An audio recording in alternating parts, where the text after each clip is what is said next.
égal à égal, comme l'américain, comme le français, comme l'allemand. dana changé de lii ñu jël nii tànk bi ñu jël kaw ca kanam. dëgg la dëgg la. te ñun li ñu nar a pour bu ñëw ci télé bi TF bi di ko xam kenn ko dox. Fleur Madras yow tam ku la bàyyi kii nee na moustique africain moustique africain ba ñu jógee jàmm lii xam nga ni moos ñàkk joma tax ma koy ree waaye neexul di war a dem Europe ñu désinfecté la comme si madame Ba. ñoom man de loolu taxut. on est mal bu ñu mënoon sang sax sanguñu. non mais ñun daal on est mal barré. Macky Sall et ñoom Moustapha Niass Macky Sall sax dafa hérité de cette situation dañoo dafa fekk ñoom Moustapha Niass rey ñu ba ñu dee. Tanor Dieng ñooñu rey ba ñu dee. Macky Sall kay dafa ñëw rek maintenir le cap mais wax dëgg yàlla ñañu escanté ñoom Abdou Diouf ñooñu la xam na ni moos bu liggéeyoon du dem toog France boo liggéeyoon normalement doo leen dem toog ci France. Jesus en tout cas. daa ñëw ni nag da ngeen def bopp xam ne bi laay maa leen gën a bon doo fi bàyyi. En tout cas madame Ba merci beaucoup contribution bi comme d'habitude am na solo. maa ngi nuyu ñëpp. waaw di wax ni madame Ba démb madame Ba donc yow yaa ngi jokkoo ak Alou Seynou donc mu ngi noonu daal yow je pense que jawul ma lay wax yow xam nga li tax ñu koy def maag yow ñoo ko nekk di def donc yow ci réseau ñi nga nekkal fii aussi koo ci mën a mobiliser ce sera une bonne chose. maa ngi nuyu donc actuellement Adja Aminata Tall moom jigéenu al Assane la Adja mënuma la woo maa ngi lay jéem a woo parce que nekk gu ñu ami essayé naa la woo ma you are not connected madame Adja Aminata Tall woo ma comme ça ma dugal la nga témoigner ci suñu frère bi Al Assane muy nit ku baax nit ku am yar nit ku am teggin vraiment man li ma gis ci moom ça fait quand même war na ma au moins 1 an ba may correspondre ak moom di échanger ak moom ay documents tu vois ay documents ak yeneen di wax ni que on me signale que les cheminots Thiès yi ñu ngi nekk en grève ñoom ils ont fait une marche de contestation à Thiès benn dëkk ñaari gaar parce que on leur demande ils demandent des arriérés de salaire ak ay mesures d'accompagnement yoo xam ni ligne de crédit 10 milliards rek la soxla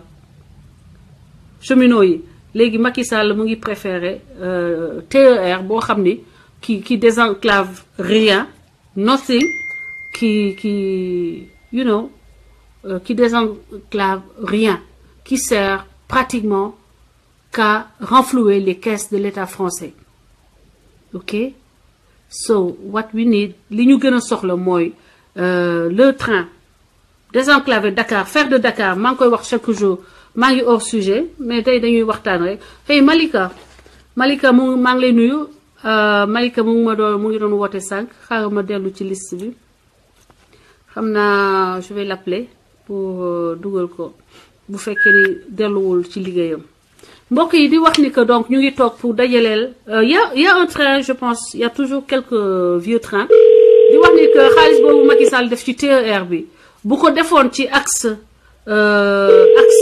boobu noonu ba ci ma ko hello Malika I'm still on in my live on Facebook I don't know if you want to talk to our fellow citizen. Yeah.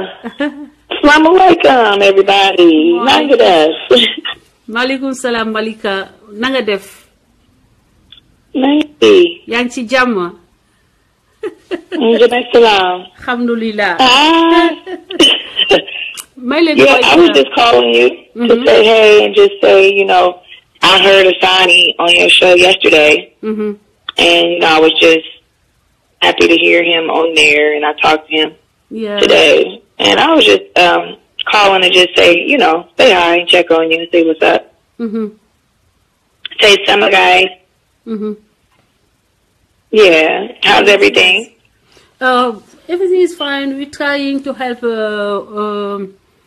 a guy whose name is Al Hassan, and he got Senegal fired. He got plus 221 fired, and 77 he has 317 six children, and actually we are trying to raise some a little bit money to help him because it have been like 4 years. He's not working. He has no license anymore. He's not able even to travel and go in our in the CEDEAO zone, which is the country around Senegal, where he could be he would be able to work. But when people abuse of their power in Senegal, sometimes it can hurt very badly. And this man is now in hunger strike. He's not eating, he's not drinking, I think.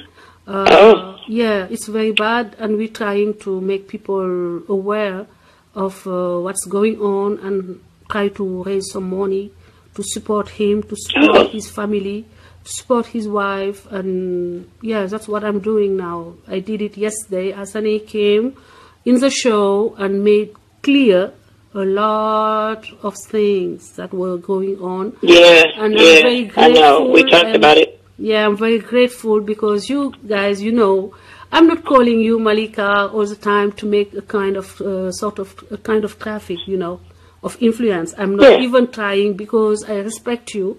I respect Asani, and I just want, guys, that you get everything together and unite again, be again together, so that Hassan can be with his family. I did not call you anytime. Everybody is this person fighting for one common cause. Yeah.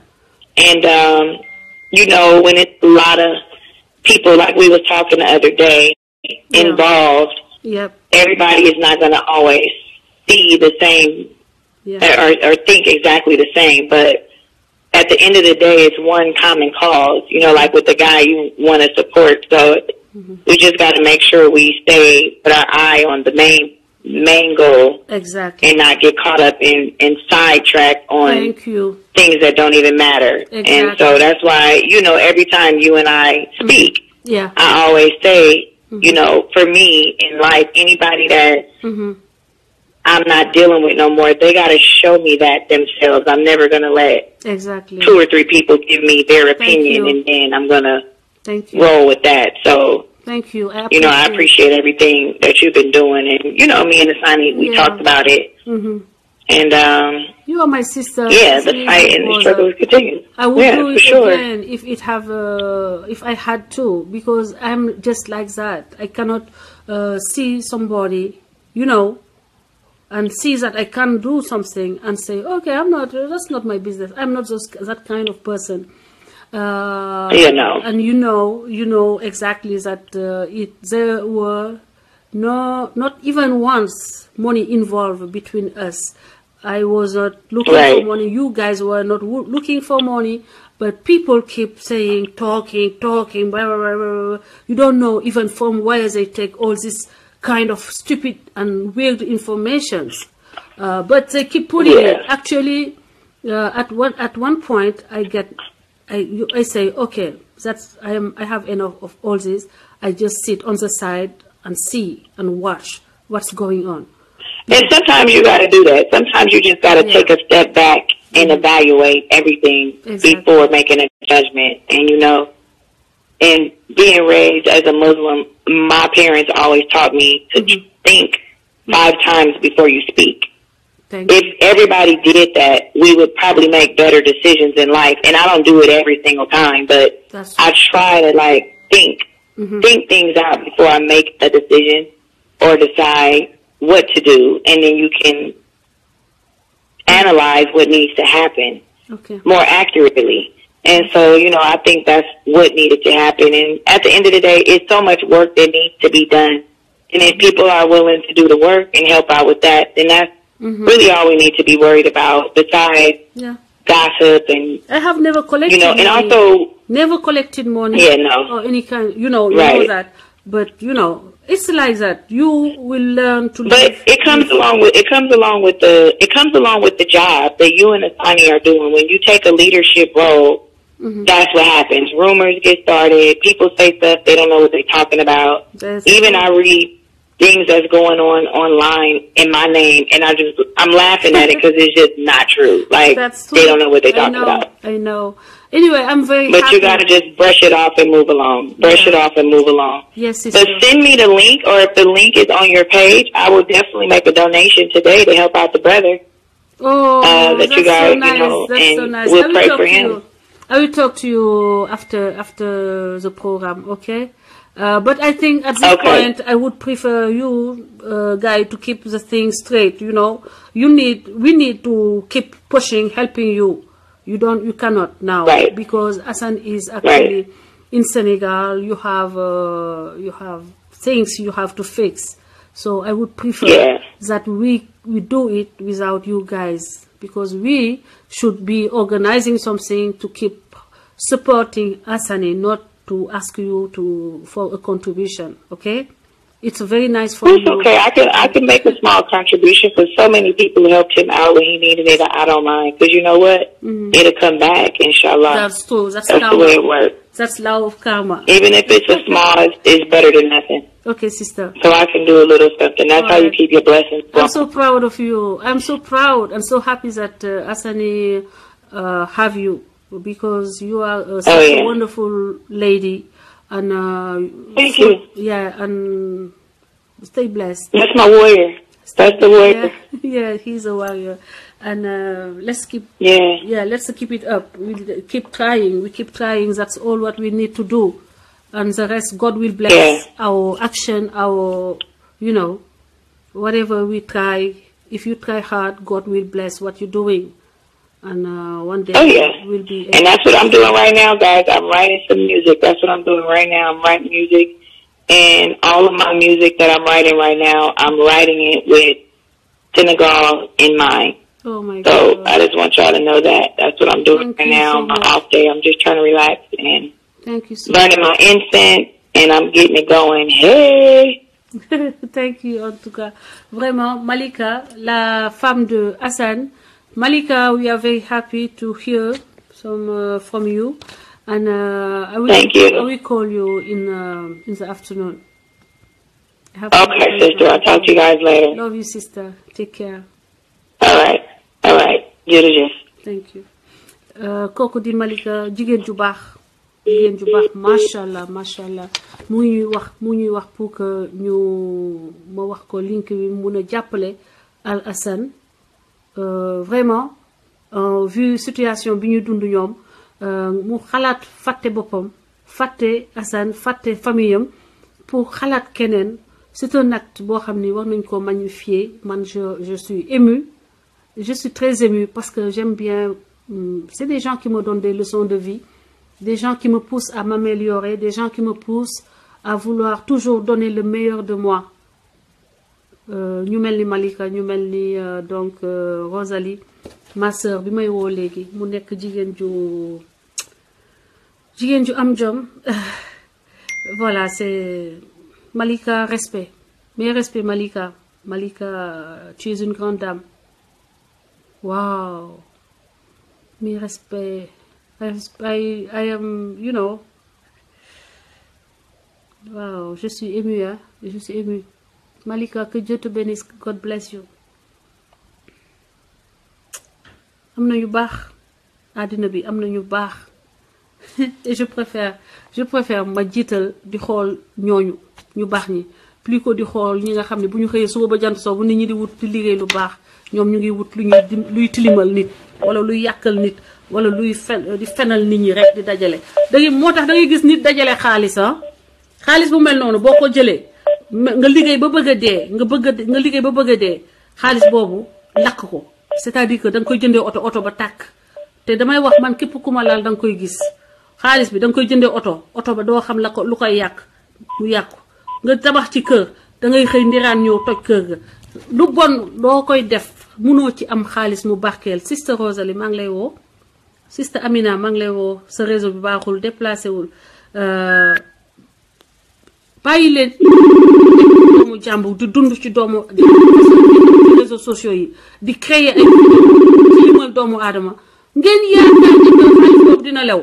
wallaay la azim dërëm boo leen ci jëlee boo leen ko defee seen alal yàlla na lépp yàqu ndax man mayewuma sama wàll côté boobu nag dama féroce mayuma leen baaluma ci kenn nag benn phrase bu nit wax ci man te muy fen mu wóor la ni que dangaa fen pour am rek ñu ne audience Françoise moo tax bàyyi leen di dem seetaan seeni kii parce que yéen li ngeen ñuy topp moo tax ñoom ñuy wax ci man ak Assane te loolu dañuy wax pour que ngeen ñëw ñu am ay vues am xaalis bu leen dem seetaan yi noonu ngeen mën a def solidarité ak ñun parce que tant que seetaanu leen ils vont pas se faire de l'argent à la fin ils vont être découragés ils vont arrêter de mentir sur moi sur Assane et sur Malika par exemple aussi dañuy fen sama jëkkër jël nañu benn image boo xam ne sama jëkkër dafa ñëw di ma jëlal café ñu jël ko summi ko taatu neen wax ni dafa doon dox taatu neen alors que mu ngi sol shortam toog biir këram ay feni kese ay nit ñoo xam ne ci loolu la ñu dund moo tax tumuranke ngeen di def da ngeen di def ay Amérique ay at dara mënu leen ko am oto bu baax sax mënu leen ko am bu ñu waxee ngeen loué oto taxaw bala taxaw ci oto jàmbur di photo wu man et puis li ma ci gën a soog mooy léegi dafa mel ni mère au foyer dafa nekk crime Marème Faye du mère au foyer lan la manqué man mère au foyer la femme au foyer lan dama ñëw di leen ñaan xaalis mbala dama nuroo ku manqué xaalis mbala ku manqué lu muy defee kii non c'est clair ma mère est plus forte que leur mère sama ndey ba muy liggéey ñoom seen ndey liggéeyul ndeyu Assane Diouf ba muy liggéey ñoom seen ndey dafa doon nelaw nañu bàyyi nit ñi oui je vais donner les noms de ces menteurs am na si ñoo xam ne da ngay wax ak ñoom ba nga foog ni ay nit ñu sincère lañu ndekete yoo xaalis vu lu mu leen jagal nañu ñu jóg ci saa si xam nañu doo caaxaankat waaye dinañ la fenal parce que xam nañu bu ñu defee titre bi na ngeen seetlu live am na ñoo xam ne live début live bi ba feewu live bi dañu ne France dinaa wax ci moom ba feewu live bi ñu wax lu tuuti pare live bi vue yi la ñu doon soxla sama tur la ñuy utiliser pour am vue ñenn ñi lu YouTube Françoise Hélène Gaye dinañ ko def ci titre bi parce que dañoo xam ne bu ñu defee titre bi rek Françoise Hélène Gaye sama followers yi dinañ dem seetaani mais lan moo tax mënu leen gëm seen bopp ngeen gëm seen liggéeyu ndey ngeen def seen yëfu bopp bés dina ñëw boo leen liggéeyee dur di ngeen am li ngeen soxla mais di lekk nit ay dëmm ngeen laa wax surtout bu leen ko seetaan dëmm la daf may lekk chaque jour day dagg sama yàpp di lekk chaque jour dëmm la kooku dëmm la du nitu dara te day def double manteau ñëw wax waaw kii nii xoolal bu leen ko seetaan ay vues lay wut fu ma munti posté sama tur bu leen ko seetaan parce que xamuluma dara je ne vis pas d'allocation familiale man jotuma état fayaluma allocation sama jëkkër moo ma yow samay doom assurance santé lépp sama jëkkër dégg nga sama këru bopp laa dëkk donc na ngeen ma bàyyi ak seen waxu dof ak seen iñaan ay baadoo lay bon man fayuma social de RSA social fayuma bàyyi leen di wuttu ci Assane Diouf ak ci Françoise Hélène Gaye ay doomu jàmbur la seeni yaay dañoo liggéey moo tax yéen ngeen toog di wax ci ñoom góorgóorlu leen liggéey moo gën ngeen di fen loolu itam war nañ ci wax live su ma waxee ngeen ne da ngeen foog ne damay tontuwuma lii dafa ñaaw jël doomu jàmbur bés bu nekk matin midi soir Assane Diouf fen na wax na lii Françoise Hélène Gaye fen na wax na lii mais bàyyi leen ay doomu jàmbur lañu Macky Sall li ngay liggéey ci réseaux sociaux itam ñaaw na parce que ñii nga fay baadoolu yu bon yi xam ne tuba yi sol ko normalement sax mënuñu ko sol bu ñu soloo kenn xamul lu ñuy nuwoo seen kanam ñu mel ni dégg boo xoolee kanam bi comme mat comme nga taabalu marché gis ngeen taabalu marché yooyu nga xam ni dañoo màgget taabalu marché yu màgget yooyu nga xam ne mais dañ ciy jaay jën bu màggetee ba bagage yi affaire yi xaw a damm ñu jël ko daba daax ko damm lem fi waa ji kanamam boo xoolee dénk lay nirool dénk yooyu la may jox marché ci leen non bu leen reetaan xool leen ko rek kanam bi comme matt loxo yi comme matt bu defee ni loxo yi ci caméra bi mu mel ni matt ay matt lañ ko pooseel ba noppi matin midi soir doomu jàmbur ngay dund ci turu doomu jàmbur non man duma wax seen wax dama leen ignorer mais il est à un moment maa ko gën a garaaw foofu su ma naree defanteeg moom xajul ci moom mais baadoo la boo xam ne yow mënoo tekki mënoo nekk gat mënoo nekk ci nekkal sa bopp ci lu normal dem di tiitoo ay Coca-Cola fii Europe fii États-Unis xam ni Coca ay boisson ak ay glace c'est-à-dire que kenn da ko doon xalaatati sax nit ki di dem ay live di wane bii glace lay jël bii chocolat bii ki mais damay xool ba ci yàgg dama leen di yërëm dama leen di xool yërëm leen c'est-à-dire que ci ay tiitaroo ay Coca-Cola ak ay lekk la ñu toll ñun dañuy deseeroo gambas chaque jour gambas glace waxatuñu ko ay glace ak yooyu ay crevette ay crabe yooyu lu ñuy wax fruits de mer yu la nga xam ne yow benn yoon ci at nga koy lekk. Après, vous faites chier tout le monde à vouloir collecter de l'argent, tromper les Sénégalais. Vous voulez nous donner sen khalis, tu l'as len khamul, tu koy lacc khalis, tu diko djubal ci bopam. Jox na len jox compte bo xamné day am double signature. Compte day am double signature. Mais na ngeen bayyi fi réseaux sociaux yi ngeen yakane wutukaayu khalis la. Fi bénévolat la. Khalis da nga ci sonn da ngay am formation am xam-xam.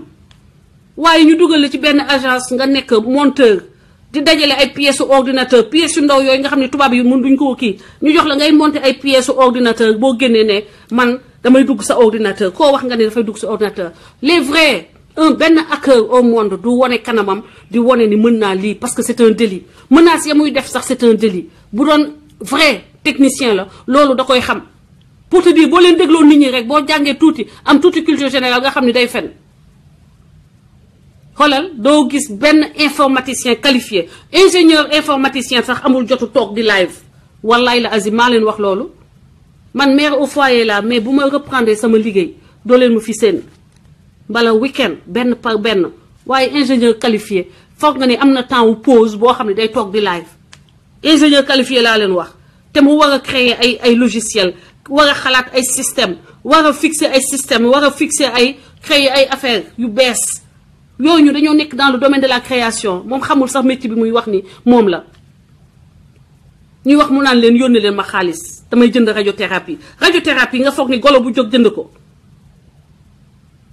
radiothérapie ngeen foog ni golo gu jóg xam fu ñu koy jëndee ak fu ñu koy jaayee bàyyi leen yi leen di truander ci Facebook bi dañ leen di truander di utiliser sama tur buñ leen truander wul utiliser sama tur di leen truander di wax ay radiothérapie te duñu wax ci Macky Sall na ngeen seetlu loolu lan moo tax ci ay wax yu amul benn njëriñ sénégalais moom la ñuy wax toujours bàyyi leen dem di leen seetaani parce que yéen ngeen dem seetaani leen parce que xam nañu ñun ñoo leen ñun vous nous aimez bien donc vous aimez nous suivre léegi ñoom dañ leen di xëcc foofu ñun ñooy appart maanaam ni ngay jàppee jën ñun ñooy appart yi dañ leen di ne waaw Françoise lay waxal tey yéen ngeen daal di ne kaay ma xool yi lan lay wax ci Françoise mu toog mais boo leen partagé wul duma kii parce que comme affaire bi vu la boo leen partagé wul duma wax boo leen partagé wul duma wax ñuy xaar yéen ngeen toog di xaar dafa naga wax dafa naga wax ci Hélène kon naa toog dafa naga wax ci Assane Diouf kon naa toog dafa naga wax ci Hélène mu téye leen ba fin wu temps benn phrase lay wax ci man te ay duul lay doon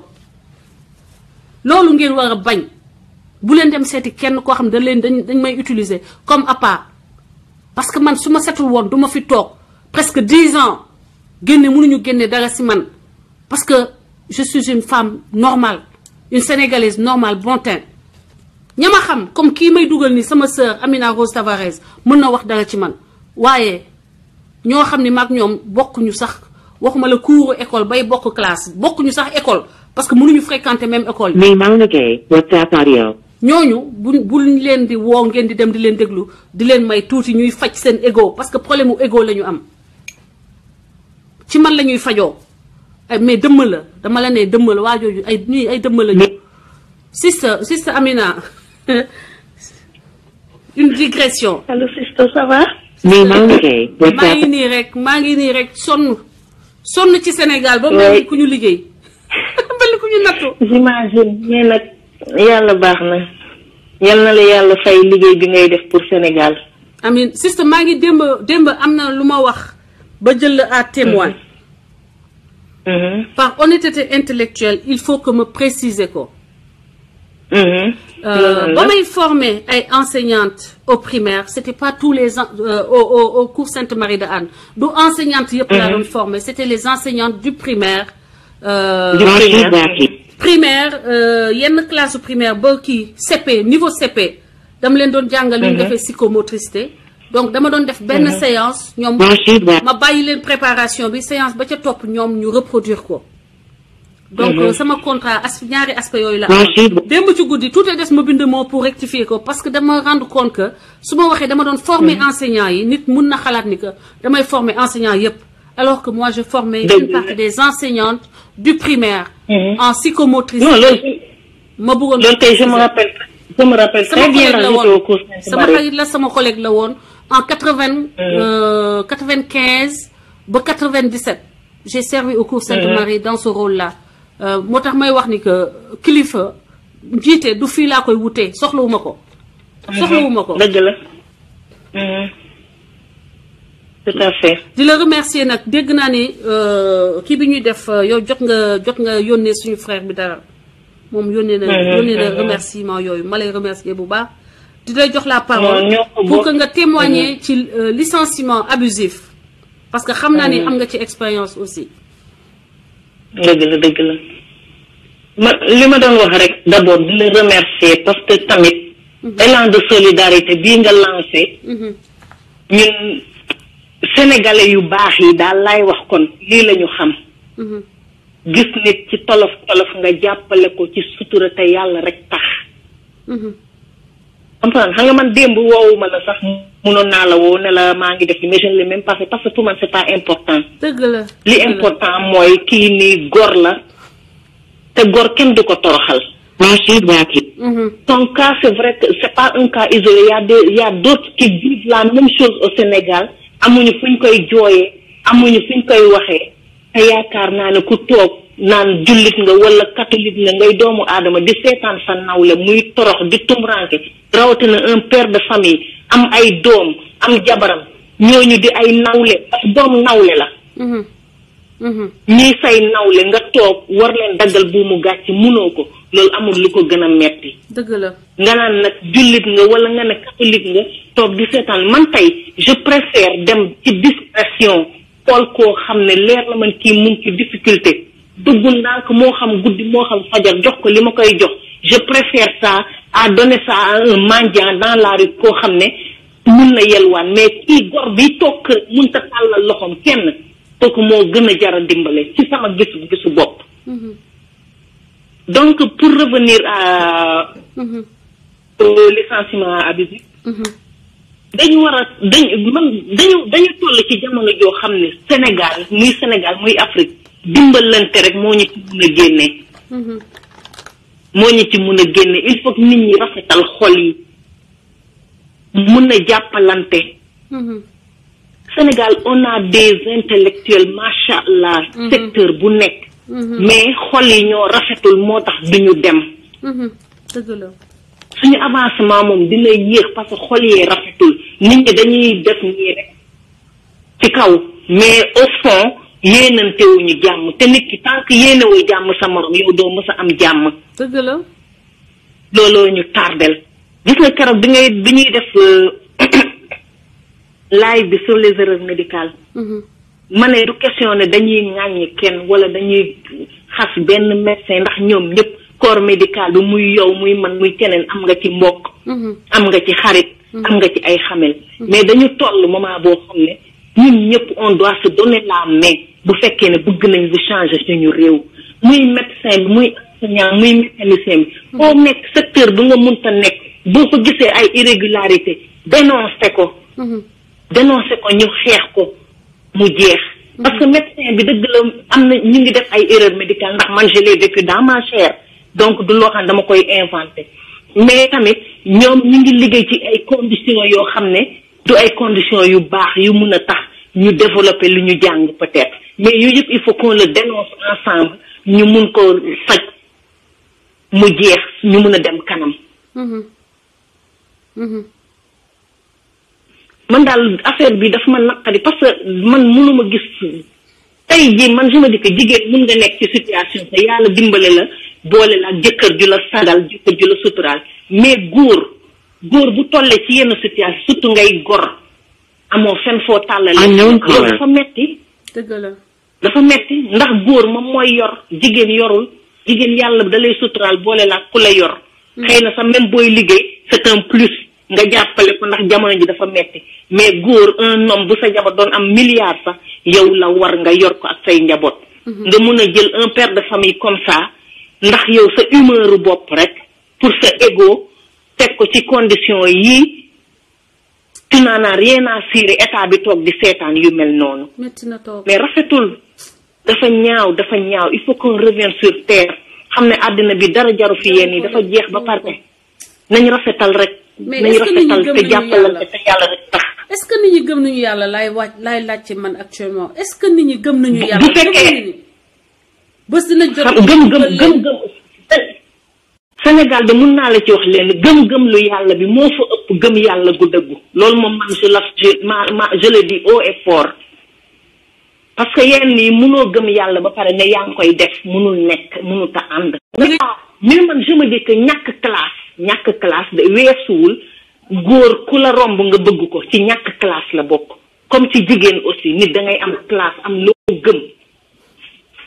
dëgg la comprendre nga. mais boo toogee jël diine ji mbubboo ko yow sa dara matul sa jabar di toltolaat nga dem naan da ngay takk keneen teg ko ci sa njaboot googu di torox léeg-léeg sa jabar mooy daw ba dee pour lu mu dundalee njabootam mais loolu fan lañ ko teg ban diine moo ko wax. ban non il faut qu'on soit raisonnable il faut être raisonnable c'est que yenn débat boo ci duggee dañu naan jigéen nga moo tax mais du question jigéen il faut être réaliste et raisonnable. dëgg la. du question jigéen nit da ngay am classe te man góor gu am classe du question mën nga takk sa ñeenti jabar mais na fekk nga mën ko te tamit na nga sóoraale ne parce que amul benn jigéen muy sama yaay samay maam ak man mi ak keneen ku la ne bëgg naa wujj waxu la dëgg. dafa ñàkk pexe mais kenn bugg ko te toroxal nit weesuwul teg ko sa kër ba pare dem jëli keneen indi ci kawam toroxal nit mënul weesu loolu donc nañ seetaat suñu bopp góor ak jigéen ñëpp. si on veut redresser la barre mais buñ nañ bàyyi di mbubboo diine ji di seet li leen arrangé ñu di ko ci def lu leen arrangé ñuy sonal nit ñi kenn xamul. dëgg la ma voilà c'était une parenthèse ci licenciement yi moom ñun ñëpp ñoo ci war a jàpp xeex ko parce que mënut a ñàkk même dans les pays développés am na mais tamit qu'on soit solidaire avec nos frères bu amee ku dund loolu ñu seet nuñ ko jàppalee. waxuma la sax jàppale au quotidien mais pour situation bu mu génn ci parce que nit ki balaa ngay napp toujours di ko jox jàngal ko ni ñuy nappee di ñaanal suñu frère bi nag yal na ko yàlla defal sutur defal ko jàmm ba ñu réhabilité ko même bu fu budul au Sénégal même si c'est dans d'autres pays au moins mu am ci lu mu jàpp mun si suturaal boppam mun a sagal njabootam. dëgg la sister merci amin voilà amin kontaan naa trop sister kontaan naa contribution bi am na solo jàpp nga ci côté yëpp donc Amine xanaa sa xol war na sedd Alassane kooku di sister Amina Rose Tavares depuis l'Italie sister je te fais un gros bisou et on se reprend plus tard. ok tout à l'heure. ok bye bye. voilà donc di wax ni que on essaie de créer benn genre élan. bu amee cas yu mel ni ñu toog jéem a rassembler les bonnes volontés ñu jàppale donc ki nga xam ne ci biir communauté bi dafa soxla solidarité compatriotes yi. Amina maa ngi lay woo mais jàllul ba tey Amina Adja Aminata Tall donc ñu delluwaat mbokk yi je pense que Babacar Mbaye wooteel yow nga tëj waxtaan bi je prends un dernier intervenant après. waaw société intérimaire yi déjà am na ay information yuñ ma jox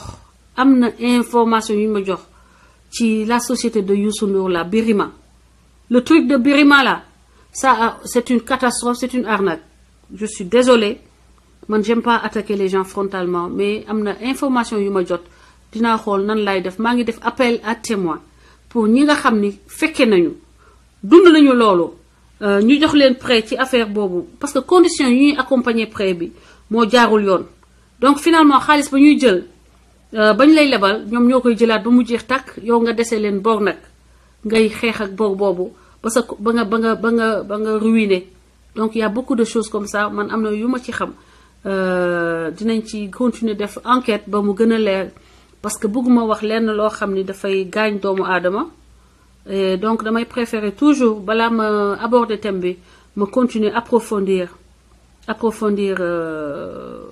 information yi pour mën ko partager ak waa penc mi Babacar maa ngi lay woo Babacar maa ngi lay woo donc gars yi bu fekkee ni daal Babacar nee na ngeen dem ci benn site bi tudd nan métro Dakar ngeen jàppale Assane parce que moom mu ngi foofu am na ku fa nekk actuellement gars yaa ngi fa nekk di sosal Assane di ko xeex donc je voulais donc mettre cette information là à votre disposition ngeen jàppale ko mu ngi fa actuellement defee naa ok maa ngi coupé donc ma tegal leen musique ñu tàggoo sonn naa sama doole jeex na duma mën a rappeler ñëpp sax xanaa ma woo sama sister Maymuna parce que elle a insisté ma woo Maymuna après ñu arrêté live bi c'est fatigant Rachid waxi il faut ma woo la tam je suis fatiguée mbokk yi donc xaalis bi lépp moom nag defoon naa ni tey war nañu mën a yegg 1000 euros xanaa ñeneen ñi woote ci suuf dinañ ma mën a compléter donc si je vois les promesses ça fait 100 200 300 400 470 ak deux autres boo ko 670 je pense que deux yi dinañ ma jox au moins 100 ñaar yoo xam ne promettre nañ ma joxe donc j'imagine que on est autour de 670 depuis démb et plus li suñu sœur bi yónnee suñu sœur bi Amina donc je pense que ça va tourner peut-être 700 bu mu ne bu ko weesoo dinaa leen ko annoncer ci live di ñëw asalaamaaleykum ma sœur sister comment vas-tu? Allô ma sœur comment vas-tu? Françoise. Ça va? Kii sama rakk bopp la. Ça va bien? Ça va alhamdulilah maa ngi lay dalal. Françoise naka nga jot torop. maa ngi jéggalu ma sœur. Comment tu vas? Ça va très bien ça va. Alhamdulilah. Ci loo nekk naka foofu et les enfants? Ça va tout le monde va bien maa ngi ci direct bi maa ngi ci direct Facebook bi. xoolal gis nga Françoise. oui sa mag bari ci affaire internet ak yooyu yëpp wóor na yàlla su ma ubbee Facebook yéen tax ma ubbi ko gis nga sama doom daf ko ubbi yónnee naa la lien bi xaw ma ça fonctionne mën a guma ci dara yàlla bi ma tey xam na ko. dëgg lii rek ma je ne voulais pas rentrer amul problème non c'est nécessaire Facebook rek laa kii amoon ak rajo jeex na. waaw mais là je suis. là tu es en direct. tu es en direct sister ci pencum askan wi maa ngi lay jox donc maa ngi lay jox la parole nga joxe sa contribution. sama contribution ndax ko man li ma bëgg. waaw li ma bëgg ay jàmm ci waxtu bi jàmm laa bëgg si guddi. Françoise. yow yaay joor mooy yow yaay laa baroon mooy yow yaay reen mooy yow yéen ñëpp ay jigéenu Assane Assane benn nit la mënoo leen koo séddoo kon nag loo leen war a def mooy jéem a toog waxtaan jubóo bu dee ngeen Sénégal ñoo leen ñor bu dee Assane ngeen di jàppale mooy seen dama bëgg ngeen jubóo dama bëgg waxtaan xaw ma ndax yaa ngi may dégg. maa ngi lay dégg kay. Françoise. suivre ma woon qu'est-ce qui se passe mais man li ma soxla loolu laa soxla pour le moment. ok ma sœur loolu la ñuy def dégg nga loolu la ñuy def bul wax dara incha allah. waaw loolu la ñuy def merci beaucoup. Françoise live. nang ma woo. nang ma woo parce que man dama tëdd nelaw loolu mooy sama but te incha allah maa ngi ñaan yàlla may ñu ci nekk ba Assane fi mu bëgg a àgg yàlla àggale ko fa. amiin li mu bëgg ci Sénégal ñëpp ñu àndandoo xàccandoo dóorandoo. ok moo koy sottal de. ok compris, sister. Tu me fais comprendre? Oui, on a compris. Merci beaucoup. Merci. Merci, François. Merci. Merci. Voilà, donc on continue. Donc je vais rappeler notre frère, sama benn frère, bu ma naw, bu baax a baax, le journaliste Gorgui Wade Ndoye mu nekk directeur, mu nekk ONU, nekk aussi directeur au Continent Premier, benn magazine bu mu yor. Di nuyu Mathias kooku sama kilifa la sama abbe ñaanal ma de ma ñaanal yónnee ma ay bénédiction ma def siñ dëkk Maguette maa ngi lay rappeler sister. Allô, oui, mon frère. Oui, comment vas-tu? Mais tu es en direct là ou bien? Je suis encore dans le direct, je vais finir tout de suite. Ah d'accord, on se rappelle alors après. C'est juste pour voir comment je peux contribuer à ce là de solidarité. Merci, ok? Merci à tout de suite. Merci. Gars yi donc ku ma woo ak ku ma woowul ku duggul ku ne xam ngeen ni li tax ma toog fii depuis démb c'est pour ñu lever ay fonds pour suñu benn frère bu tudd Al Hassan Anne mu nekk Dakar. Numéro téléphone di bindalee numéro téléphone bi 00 221 77 634 03 16 so 77 634 03 16 mooy numéro bi ngeen war a yónnee seen contribution pour que projet bi ñuy def nii pour ñu soutenir benn Sénégalais boo xam ni il a été victime de licenciement abusif. Donc tey ñu ngi tëj waxtaanu tey bi en espérant que di ngeen continuer envoyer à notre frère seen contribution yi nga xam ni moom la ñu moo tax ñu toog fi tey. Maaleykum salaam Babacar. waaw Françoise na nga def. Babacar na nga def ba yaa ngi ci jàmm. waaye maa ngi ci jàmm bu baax a baax maa ngi nuyu waa panel bi di nuyu ñuy déglu ñëpp. ñu ngi lay fay bu baax mon frère. di la siyaare waa Sénégal di siyaare ñi nekk ci diaspora bi ñëpp. merci beaucoup ñu ngi delloo ziar. waaw sama message bi may jàllale nag mooy Daouda Diop yaa ngi dégg moom ak Assane Diagne. Daouda Diop yaa ngi dégg ñoom ñaar moom. am naa droit wax ak ñoom ne dañuy dugal. dëgg la. man maa leen ko ñaan. te incha allah ñoom dinaa leen woo kenn ku ne ci suuf. pour ñu dugalal ko. ah loolu lu ma neex la. boo ko waxee moom gëm naa ko. incha allah su ma paree dinaa wax ak Daouda dinaa wax ak Assane Diagne. su ma coupé après yow na nga ma woo man su ma la woowul. waaw d'accord ma woo la dans combien de temps. maanaam man su fekkee ne maanaam pare nga rek après nga woo ma dégg nga. waaw kon dinaa la woo léegi. waaw d'accord léegi après man maa ngi jéem a dinaa coupé léegi après parce que yéen a wax ak ñoom wax ak kii. ngeen organisé woo. wax ak Assane. wax ak kii wax ak Assane ak Daouda. Daouda moom mi ngi Espagne Assane moom mi ngi Italie. pour ñu jéem a retrouver wu xool ba xam nu ñuy def. kon kontaan naa. merci beaucoup Baba. waaw d'accord. one love Assane Ndiaye nee na Assane nee na one love moo ni d'accord na. Daouda Diop Espagne. d'accord comme está. déglu dinaa ci yow kàddu jana saareen bi moom ak Oumou Diop. jana saareen bi Oumou Diop aja. ak Magatal nañu ñëw. nañ dugg géew. waaw nañ dugg ci géew bi wuyu ma damaa bëgg ñu wër ko ñun ñëpp ñu tafli ko mu tooy xëpp. waaw jeex na xam nga.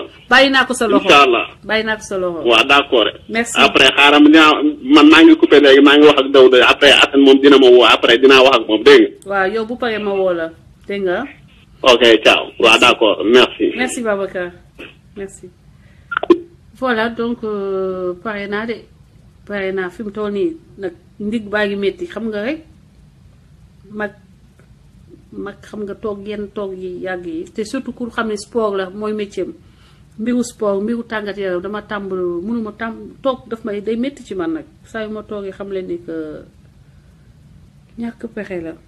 bon maintenant j'appelle am na ku ma war a rappeler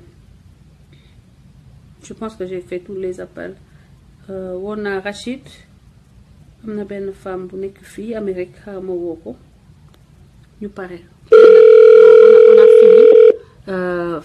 suñu live bi nga xam ne live solidarité la bi mooy dernier appel bi ñu tàggoo ak jàmm.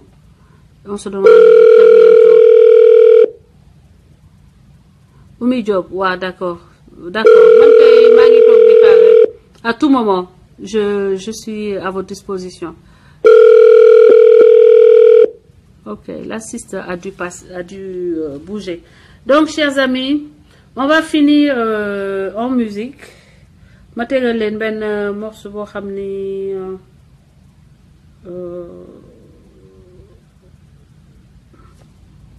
xam nga xool ban musique laa leen tegal musique bu xumba ban ku ma wax leen ma ban morceau ngeen bëgg ma may leen ma ki njëkk bind ma may ko morceau bi après ñu tàggatoo ku njëkk bind rek Bambi Gandega Camara bonne soirée à toi aussi Wally Seck xamoon naa ne Wally Seck lañ may demandé ban Wally Seck nga bëgg yaay Fall gis nga Wally Seck am nga popularité de waaw machallah Wally ça c'est une bonne chose hein Wally Seck ban Wally laa leen di tegal wax leen titre bi Rigo man nag xaaral ma seetal leen ko Wally Seck Rigo est-ce que xam naa ko sax est-ce que xam naa morceau bi man mi mooy loolu de je suis pas très ok. asalaamaaleykum. waaw salaamaaleykum. maaleykum salaam. kookan la. Hélène Daouda Diop Espagne. Daouda Diop yaa ngi ci biir kër gi gars yi nee nañ dañ lay réunion sànq de pour que ngeen yónnee. waaw ngeen dugal loxo yi ci poos yi. waaw gis nga Babacar de. Babacar di dugal na leen Babacar Mbaye borom mer kàddu gi. mu yaa ci gis nga de ah. waaw mais. non mais kontaan naa ci yéen gars yi kontaan naa ci yéen. non barke Nabil Moustapha maa gën a kontaan ci yow mais gis nga bu la neexee nga laaj ko Babacar man xam nga ne laa koy wax. waaw. nee naa ko man Babacar mu ne aman ko man live yépp live Hélène laa ci mën a toog seetaan ko wallahi la ci toujours dama ko koy wax. jërëjëf merci beaucoup. bu sonn. merci beaucoup te xam nga ni. Daouda kontaan naa xam nga ni diggante Thiès ak Ngaye Mexe benn la. waaye dëgg la wala du dëgg. dëgg bu wéppee nga wax. man tam papa waa Ngaye la quoi. Ngaye Mexe. waaw. Ngaye yow sama xam naa ñàkkul sax am naa fa ay racines. man mi sant Ngaye. ci angalu Ngaye bi fi ñuy jaayee beñe bi. Badou da ngaa namm beñe bi. beñe bi non namm ko parce que bi ma jógee Sénégal ak léegi yàggul. ok. en tout cas. mais namm naa ko de parce que Sénégal moom boo fa jógee donte benn fan moom na nga koy namm. waaw gaa léegi nag fi mu toll nii xam nga nu ñuy def dañuy tëj waxtaan bi léegi ma may ñu benn lépp benn maye. benn maye. waaw.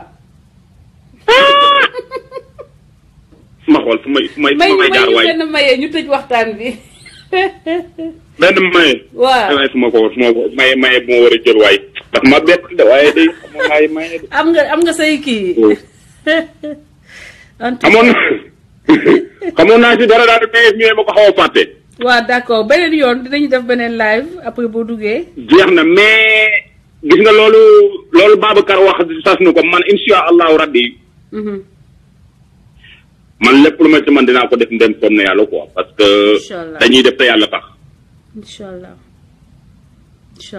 jërëjëf. incha allah kontaan naa. lépp lu ma ci man bu saala bu weer wi dee moom. dina contacter ak Babacar dinaa ko dugalal incha allah parce que moom. àdduna nii la parce que ku ci nekk da ngay ñaan yàlla dimbali mais doo ñaan yàlla kenn dimbali la quoi. dëgg la. te it ki ni dimbali man démb dégg naa waxtaanam. xëy na. doy na war daal xam nga Sénégal moom la fa nekk wax dëgg yàlla. mooy loolu quoi mais yàlla baax. non dëgg la jaay doole gi moo métti Sénégal xam nga. non trop. waaw mais yàlla baax na de. trop métti na parce que bala ngaa xam ni xam nga Sénégal ñi nekk Sénégal xamuñu Sénégal ni muy demee mais boo génnee Sénégal ngay xam Sénégal ni mu mettee quoi. dëgg la parce que gis nga tubaab yi Hélène tubaab yi ah. xam nga ñun Sénégal ñun dañoo amul benn jikko boo xam ne ñaari bu ne tubaab yi ñu waaye tubaab yëpp ay doomu raam lañu mais tubaab yi ñu baax lañ. parce que yow boo nekkee seen réew nga ñëw seen réew ñun laa comme fu mel ni Espagne. 300 nga fi am ñu may la këyit mais 300 yi bu mu matee boo amee kër yi na laaj boo demee ñu may la këyit mais Sénégal soxlaal passeport yow sa passeport réew nga soxla ko mais bala nga ko am da ngay sonn. xol yi la c'est les cœurs. ah suñu xol yi. jeex xaw ma lan moo ñu dal moo tax mais xaw ma lu ñu dal mais y a un problème. à ce niveau. y a un problème sérieux à ce niveau mais yàlla baax na. non dina baax incha allah. dina baax nañu continuer rek di sensibiliser jéem a soppi suñu doxin jubbanti doxin wi di wax ni mbokk yi da ngeen di dem na ngeen di dem ci site web bi tudd jubbanti.com muy site web boo xam ne nag yéen ñëpp suñu site web la. site web bi nga xam ne Babacar Daouda Bilo Maguette képp ku am looy wax ubbil nañ la ko nga bind ñu dugal ko amul censure amatul ni li ngay wax ni neexul Macky Sall kon duñ la ko publier parce que buñ la ko publier lee Macky duñu jox ci xaalis bi muy séddale journalistes yi léegi si képp ku bind yéen ñi mën bind yéen ñi mën a def vidéo boo leen defee ngeen yónnee ma ko ma dugalal leen ko ci site bi lépp loo xam ne day dimbale Sénégal day amal Sénégal njëriñ dinaa ko fa dugal donc muy seen site ma leen di wax day leen fay dem pour jot ay information ci lépp loo xam ne activiste yaa ngi koy def képp kuy def lu am solo ci Sénégal tam liggéey bu am solo dinañu fa dugal say lien dinañ fa dugal say vidéo pour que plateforme boo xam ne la day liggéeyal démocratie sénégalaise ak askanu Sénégal maa ngi lay remercier bu baax Daouda kontaan naa bu baax. merci maman Hélène. fan nga nekk Espagne. man maa ngi Asturias. Astoria foofu xaw ma mais xam naa ni man xam naa Barcelone. xam naa Mallorca. Barcelone dama doon dem souvent. Barcelone nag xaw nañoo sore man fi ma nekk ak Madrid 6 heures de temps la ko car bi daw. foofu sori na Astoria mais Mallorca tam. ñu côté Bilbao quoi mooy côté Bilbao. ok yow kon xanaa ay Mallorca mooy gën a jege ci yow Mallorca. non Mallorca Barcelone ma gën a jege. Barcelone gën a jege. waaw. oh ok. je n'ai aucune idée parce que Mallorca boo paree ba avion ngay jël. all right en tout cas anyway kon yoo xam naa ne xëy na dinañ mos a tase Sénégal wala rencontre dinañ def rencontre incha allah gars yi ngeen jógee. incha allah tase benn place muy New York wala muy Paris ñun ñëpp ñu toog waxtaanee Sénégal xamante. incha allah saafante gars yi àndandoo joxante loxo liggéeyal Sénégal. unknown caller. te yàlla tax. jërëjëf non dina baax. merci beaucoup. dina baax incha allah. merci kontaan naa ci yow nag. maa la raw. billaahi ca kaw ca kanam rek ndam rek incha allah. jërëjëf merci. ok Hélène. allez bye bye. ciao. Ousmane Sow mon frère maa ngi lay nuyu welcome. asalaamaaleykum ki ci ligne bi. asalaamaaleykum. ok donc ma woo Maguette ñu tëj waxtaan wi waaye Maguette yow sama sœur danga rek am classe doo ngay toog rek di xaar ma rappeler la yaa ngi jàpp ci liggéey bi bu baax a baax sister asalaamaaleykum sister. waaw te namm naa la. jigéenu Assane. man maa ngi nekk mais maa ngi doog a dugg ci live bi de. waaw damay soog wàcc nii. dangay doo wàcc. waaw. donc ma woo la après ma woo la ci suuf. waaw d'accord maa ngi lay suivre. allez bisous. mais namm naa trop nag. dinaa la dégg mais dinaa la woo léegi sama pare. Inch'Allah. ok sister bye bye bisous. voilà donc on a fini cette émission live bi tey bi xam ni dañ ko doon jagleel suñu frère compatriote boobu tudd Al Hassane Hanne numéro téléphone 77 634 03 16 ñu doon ko defal levée de fonds doon ko dajalee xaalis parce que dañ ko licencié abusivement pendant 4 ans muy débrouillé wu ak njabootam c'est un père de famille de 6. damay kii gars yi donc numéro yooyu ma wax dootuma jël kenn numéro yooyu ma wax dem leen yónnee xaalis à ces numéros là sonn naa je suis fatiguée. Yeah, Oumy tu es partant partante. asalaamaaleykum. salaamaaleykum. waaleykum salaam sëñ bi na nga def. finalmente François. Wow, mi dispiace no, Mi dispiace, sì. Per 3 mesi ho provato, però non ho mai preso, sempre occupato. Mi dispiace tanto, però adesso sei... Sì, lo so. Grazie mille, tutto bene? Benissimo, sto bene, grazie. maanaam man nag Sénégalais laa dama italien. waaw d'accord léegi loo bëgg a contribution bi tey. ci waxtaan bi. contribution bi lenn la man depuis 3 mois depuis jour bi ñu arrêté Assane ba avant loolu dama lay bëgg a yor waaye mënu maa fexe ba jot la xaw ma lu tax. day fekk ma buzz yi fekk am busy am ku woote. fekk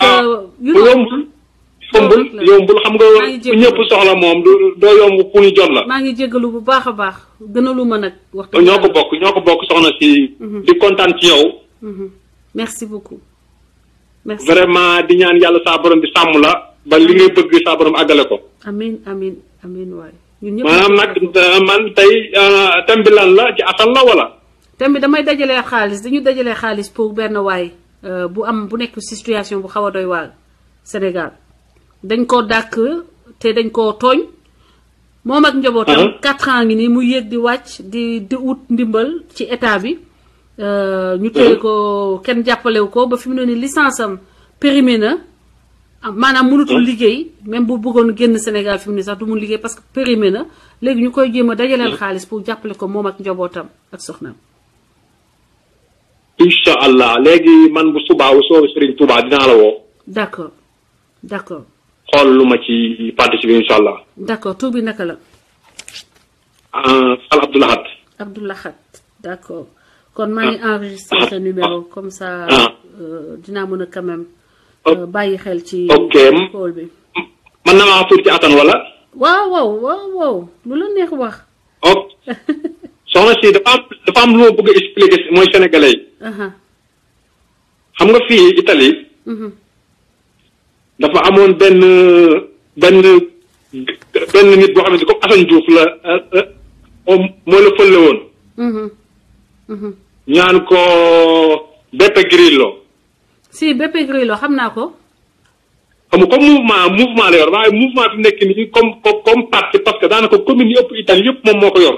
man Beppe Grillo moo may inspiré man modèle Beppe Grillo. laa bëgg benn jour laa expliqué ci benn panel mooy leen. mooy Assane daf may fàttali Beppe Grillo bi muy fël. doon saaga politiciens italiens yi di leen wax lu ñaaw nax yi nax nit ñi. tey moo réglé politique Italie fi mu nekk nii tey daanaka commune yu mag yëpp moo ko yor ay Torino ay commune yu mag yëpp moo ko gagné te mouvement la. xam naa ko bu baax dama koy suivre damay suivre. pourquoi pas Sénégalais yi mu ñoo gëm ku mel ni Assane Diouf mu génne ci situation ñu nekk. mooy Sénégalais bu ñu amee tuuti discipline. tey déglu tuuti ni Beppe Grillo def Italie moom la ñuy def Sénégal. waaye moo réglé Italie nga jublu ci benn façon liggéey. nit ñi duñu comprendre nan lay demee dañuy ñëw yàq. yow dootoo mën a liggéey te ñoom duñu mën a dem. loolooy problème mu Sénégalais. man léeg-léeg damay mer quoi dama ne. mooy Sénégal yi nga xam ne ñu ngi nekk Sénégal dana mën a bàyyi ak Macky Sall mu def lu ko neex parce que Sénégalais yi da nga leen di yee waaye dañuy nelaw. Beppe Grillo de man dama koy suivre depuis. ay 2000 moom instant bi xam nga Italie ñi ngi war a dem élection ñoom ñi ngi tànn seen candidat bi nekk ni pour war a nekk premier ministre Consiglio. ma xam loolu gis nga Beppe Grillo première année bi mu fël la am na erreur yu mu def bu du woon loolu première année bi sax moom premier ministre bi moom moo ko naroon a teg. xam nga Beppe Grillo lu mu commencé dara taxaw ci via yi rek di wax nit ñi di ko seetaan. ci marché yi. place bu marché yi. xam nga boo leen ma dégloo on va faire un modèle comme Beppe Grillo. mais loolu discipline la laaj. nit ñi bàyyi seen i ego bàyyi seen i intérêt personnel xam ni que lii pour Sénégal la du pour man te chaque jour ñu wax ko du pour man c'est pour Sénégal. dafa am lu ma bëgg a wax soxna si dama bëgg mooy sénégalais yi ñu yeewu xam ne politiciens yi xam nga ay kalaasu Macky Sall ñëwoon pour def dañu ko pour taxaw pour yàq Sénégal xam nga Sénégal yi dañoo war a yeewu bàyyi seen nelaw bu metti bi xam nga parce que ñoom ñi nga xamante ni ñoo yor réew mi tey amul kenn koo xamante ni mooy sa doom mi ngi Sénégal ñun ñëpp seen doom ñi ngi ci Amérique ay Europe di jàng léegi Sénégal yi nga xamante ni xoolal xale bi faatu barki démb Pikine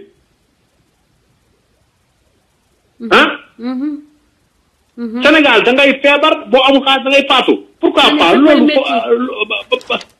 Abdoulahat féppay métti li ma leen di wax daal ma dama leen di soññ ku ci nekk fa nga dëkk am nga fa au moins 10 personnes moom laa leen di wax. non man waxuma 10 personnes man li ma am ci nit ëpp na di 10 personnes man maanaam sénégalais yi laay waxal ñu yeewu ngir yàlla jëmi Serigne Touba ñu yeewu xam ne ñii dañ leen di bàyyi ci biir nañ yeewu. mu ngi noonu yow tu as compris. xam nga jàppal ma jàpp na ku nekk jàpp. on va changer on peut changer ce pays mais loolu. te dégluwante. ñuy wax nit ki nga xam ñan ñooy say noon ak ñan ñooy say xay suñuy noon muy ngi suñu biir dañuy dugg suñu biir jël xool fa ñu xalaat ni kooko faible ñu jël xëcc ko tourner bopp yi wëlbati ko contre organisation bi loolu moo am temps yi passé man bala may dee mooy télé yi nekk Sénégal ay TFM dañuy taxaw di critiquer Assane Diouf ay nit ñuy xas Macky Sall te ñoom duñ critiquer li Macky Sall def man loolu mooy sama problème. nañu bàyyi Assane Diouf lekkul dërëmu askan wi. man anyway j'ai besoin man d'un peu de repos soxla naa tuuti repos mais li nga wax yëpp dëgg la on reste en contact. dégg nga on reste en contact on travaille on fait li ñuy taxawal bu ñu ko taxawalee dina mën a sotti dina mën a changer. Sénégalais yi nañ yeewu ngir yàlla yeewu. xam nga bàyyi nelaw bi dafa ëpp. Pepe Grillo de moom ak keneen kii naan qu'après man ñoom la fan qu'après. non kooku sax moom du politicien kooku moom ci affaire art bi lay jëngu quoi. waaw Pepe Grillo nu mu tuddati sax mais il est très pertinent. yow ki ngay wax nu tuddati. il est très pertinent moom dama koy suivre sax Facebook ñoom ñaar daal ñoo may inspiré. ak benn femme bu nekk fii Amérique ñoom lay suivre ñoom lay xool seeni affaire te ñoom dafa Grillo xam nga dafa commencé nekk ci via yi di taxaw di yor ab rajoom di wax rek di saaga nag moom ay saaga la ko andi comme ni El Hadj Assane def nii rek di saaga politiciens yi xam nga. italien yi di ko déglu mu leen di wax ñii dañ leen di nax nangam première bi mu participé ci affaire yi communale yi. affaire législative mu am ay député mu am di nga am ci député pour cent député. I know j'étais là-bas I know je suis. dama koy suivre moom dama koy suivre. léegi man soxna si xam nga lu may wax dama wax am bëgg Assane mu créer mouvement. non Assane yow contacter ko directement sur Facebook. non mun ma ko jot su ma ko woowee du yoo xam nga Assane day bari après su ma ko woowee dama ko bëgg mu créer mouvement lay créer message vocal boo demee Messenger da ngay wax ak moom. yónnee ko message benn vocal dina ko mën a lijjanti dina mën a dégg li nga wax. créer mouvement comme ko ndaga moom. ñooñu boobu ne créer mouvement day am lu bari. incha allah dina ko def incha allah. ok xam naa yow dinañ dégg ndaw incha allah dégg nga xam naa suba naa la bu soobee Serigne Touba. voilà merci maa ngi lay déglu donc à demain. am na jërëjëf kontaan naa. merci Baye kontaan naa ci yow nag soxna si. jërëjëf kontaan man maa kontaan ci yéen ñi nga xam ni. fàttewu leen génnu leen Sénégal rek. xotti page Sénégal maay ñun mooy Sénégal duñ ko weccoog dara ci àdduna. merci beaucoup merci. waaw jërëjëf. voilà mbokk yi donc on se donne rendez-vous très bientôt yeneen activité yeneen programme pour au service de la démocratie sénégalaise may nuyu Hélène sama turandoo sama collègue di wax gis ngeen normalement du ma wax kat mais xam nga la révolte est tellement forte.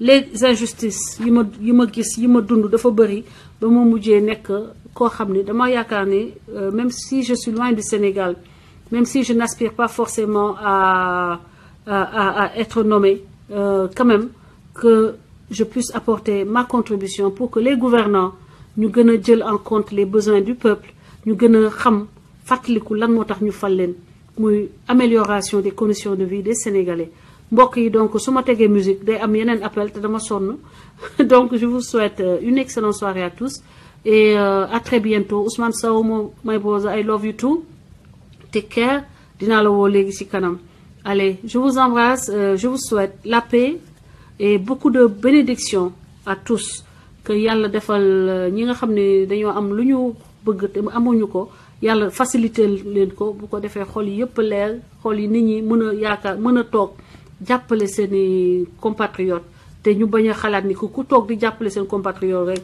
am na lu mu leen jëlal ba ñu yàq ko